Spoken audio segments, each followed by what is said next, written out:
यहाँ उपस्थित इस संभाग के प्रभारी और प्रदेश के उपाध्यक्ष माननीय माधोराम जी, यहाँ की हमारी लोकप्रिय सभापति महोदया, प्रदेश के मंत्री माननीय श्रवण सिंह जी, के विश्नोई जी, अशोक सैनी जी, यहाँ के जिलाध्यक्ष माननीय विजय आचार्य जी, देहात के अध्यक्ष माननीय जालम सिंह जी, पूर्व जिलाध्यक्ष माननीय ताराचंद जी, माननीय सत्यनारायण जी, यहाँ उपस्थित भाई अविनाश जी, मैं पीछे देखूंगा तो आदरणीय ओम जी भाई साहब भी बैठे हैं, अविनाश जी, अरे हमारे दोनों आपके जिले की आवाज को विधानसभा में बहुत मजबूती के साथ रखने वाले मेरे मित्र भाई बिहारी जी और सुमित जी, एक बार इनके लिए भी जोरदार ताली बजा दो। सभी हमारे पार्टी के वरिष्ठ नेतागण और इस पंडाल में विराजमान बीकानेर के प्रबुद्ध किसान बंधुओं, माता बहनों, युवा साथियों, पत्रकार बंधुओं, आज लगता है बीकानेर में राजस्थान की सरकार को कुर्सी से उतारने के लिए कुर्सियों की कमी पड़ गई इस पंडाल में। मैं सबसे पहले इस जांगलदर भूमि पर आशीर्वाद बनाने वाली मां करणी के चरणों में नमन करता हूं, प्रणाम करता हूं। मैं प्रणाम करता हूं कलयुग के उन भागीरथ को, गंगा सिंह जी को, जिन्होंने रेगिस्तान में भी गंगा नहर लाने का सपने को साकार किया। मैं प्रणाम करता हूं कपिल मुनि जी से लेकर जसनाथ जी महाराज की भूमि को। लोग इसे रेगिस्तान समझते हैं, लेकिन प्रकृति, पर्यावरण और वन्य जीवों के लिए भगवान जम्बेश्वर जी की भूमि को प्रणाम करता हूं। गुरु जम्बेश्वर भगवान की। और भाई बिहारी जी ने मेवाड़ की गौरव गाथा का आकलन किया, बखान किया। मैं उस मेवाड़ की वीर धरा की ओर से भी आप सबको प्रणाम करता हूं, वंदन करता हूं, अभिनंदन करता हूं। मेरे पूर्व के वक्ताओं ने इस आक्रोश यात्रा में भारतीय जनता पार्टी को पहले हर गांव और पंचायत पर क्यों जाना पड़ा, इस आक्रोश यात्रा में हर विधानसभा मुख्यालय पर आंदोलन क्यों करना पड़ा, और आज जिला मुख्यालय पर जिस विशाल आकार में जनता ने, किसानों ने, युवाओं ने, महिलाओं ने इस जन आक्रोश यात्रा में अपना आक्रोश प्रकट किया है, आखिर क्या कारण था। 2018 में मात्र 1.5 लाख वोटों से एक सरकार चली गई, जो सरकार राजस्थान के विकास को गति देने का काम कर रही थी, जो सरकार किसानों को समृद्ध और सशक्त बनाने का काम कर रही थी। अचानक से कुछ लोग आते हैं, वादे करते हैं कि हम 1 से लेकर 10 तक संपूर्ण कर्जा माफ करेंगे, और नहीं करेंगे तो 10 दिन में मुख्यमंत्री को हटा देंगे। वो मुख्यमंत्री वादा तो पूरा नहीं कर पाए, अब उनकी इच्छा मुख्यमंत्री को हटाने की है, तो मुख्यमंत्री कहते हैं कि भाई तू होता कौन है, कुर्सी तो मेरी है। जिन्होंने वादा किया मैं बेरोजगारी को युवाओं को बेरोजगारी बता देंगे, जिन्होंने कहा बिजली का बिल बता रहे थे, ये भी उनके मैनिफेस्टो में था कि 5 वर्ष में बिजली का 1 पैसा पर यूनिट नहीं बढ़ाएंगे, हम राजस्थान में सुशासन देंगे, हम राजस्थान में विकास को गति देंगे।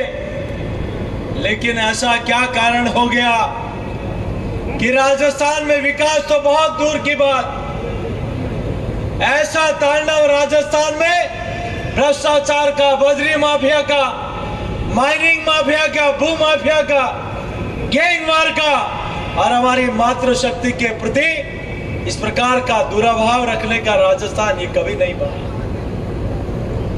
जहां राजस्थान में रोज उठते ही किसी दलित परिवार के ऊपर अत्याचार और उसको प्रताड़ना दी जाती है, तो कभी किसी पति के सामने किसी महिला की इज्जत लूट ली जाती है। जब कोई महिला अपने दुराचार को लेकर किसी पुलिस अधिकारी के पास जाती है तो वहां भी उसकी इज्जत लूट ली जाती है। कोई महिला एम्बुलेंस में जाती है तो वहां भी उसकी असमत लूट ली जाती है। कोई महिला टीचर स्कूल में जाती है तो वहां भी उसके साथ दुराचार करके उसको जिंदा जला दिया जाता है। 8 साल की बच्ची अभी मेवाड़ में लोपड़ा में एक आदिवासी परिवार की बच्ची के साथ दुराचार करके उसकी बोटी बोटी काट कर उसके कट्टे में डाल दिया जाता है। ऐसा राजस्थान कभी नहीं हुआ। अरे ऐसे अपराधियों को भारतीय जनता पार्टी की सरकार होती तो पाताल में से भी निकाल के फांसी पर लटका देती। जब अपराधियों में डर नहीं होता है, सरकार का नारा होता है आम जन में विश्वास, अपराधियों में डर, लेकिन राजस्थान में कुछ उल्टा है। आम जन में डर और अपराधियों में विश्वास। ये गठबंधन राजस्थान में अपराध को बढ़ावा देने का काम कर रहा है। ये गठबंधन राजस्थान में इस प्रकार से नेशनल क्राइम ब्यूरो में कि उस रिपोर्ट में राजस्थान महिलाओं पर, बच्चों पर अत्याचार के लिए, दलितों पर अत्याचार के लिए सिरमौर बना बैठा है। आखिर क्या कारण है कि कुर्सी का मोह यहाँ की जनता के दुख और तकलीफ को देख नहीं पाता है। इसीलिए भारतीय जनता पार्टी को किसान, युवा, महिला, दलित की पीड़ा को आवाज बनकर आज ये बीकानेर की धरती पर शखारंग करना पड़ा, ये रणभेरी बजानी पड़ी कि सरकार, गूंगी बहरी सरकार सुन ले। अब भारतीय जनता पार्टी चुप बैठने वाली नहीं है। न इसलिए मैंने कहा था कि ये मंच और आप और हम सब लोग नवंबर 2023 तक ना तो सोएंगे और ना सोएंगे, ना सोने देंगे, क्योंकि राजस्थान की जनता का इस प्रदेश को अपना परिवार मानकर ये भारतीय जनता पार्टी इस ध्येय के साथ काम करती है। भारतीय जनता पार्टी राष्ट्रवाद को प्रथम मानकर अपने काम को करती है। आज इसीलिए देश में हमारे प्रधानमंत्री आदरणीय नरेंद्र मोदी जी, मेरे पूर्व के वक्ताओं ने केंद्र की योजनाओं के बारे में कई बातें कही, लेकिन दुर्भाग्य है सीकर की धरती पर राम दरबार को तोड़ दिया जाता है तो दुनिया के, देश और दुनिया के करोड़ों दिलों पर राज करने वाले नरेंद्र मोदी जी की सरकार में अयोध्या में भव्य रामलला का मंदिर का निर्माण होता है। यह अंतर साफ दिखाई देता है। यहां अलवर में शिव मंदिर को ड्रिल मशीन से तोड़ दिया जाता है तो नरेंद्र मोदी जी की सरकार में 4 धाम को नेशनल हाईवे से जोड़ा जाता है। काशी विश्वनाथ हो, सोमनाथ हो, चाहे उज्जैन के महाकोल महालोक को आज पूरी दुनिया उसका स्वागत कर रही है। यह अंतर देश की जनता देख रही है।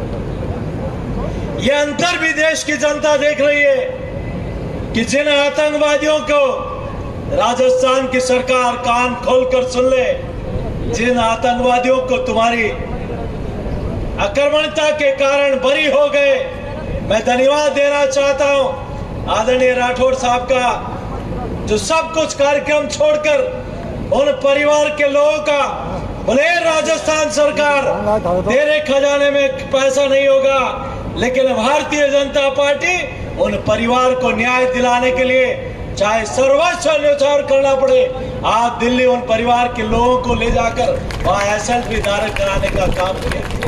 और आपको तो ध्यान होगा ये 2008 में घटना हुई, भारतीय जनता पार्टी का राज था, तुरंत कार्रवाई हुई और उस कार्रवाई के दम पर लोअर कोर्ट ने उनको फांसी की सजा दी। यह आतंकवादियों के प्रति प्रेम कहां से दिखाई देता है?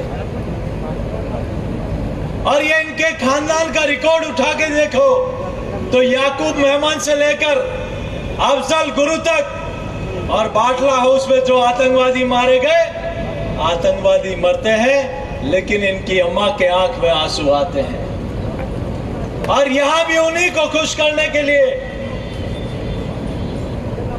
आतंकवादी राजस्थान में अपने बचाव के लिए 21 सुप्रीम कोर्ट के वकील ले आते हैं। मैं बंधुओं आपके सामने बहुत मानविक बात कर रहा हूं। समझने की आवश्यकता है कि राजस्थान को किस दिशा में ले जाना चाहते हैं। उन 21 लोगों की दर्दनाक मौत हुई।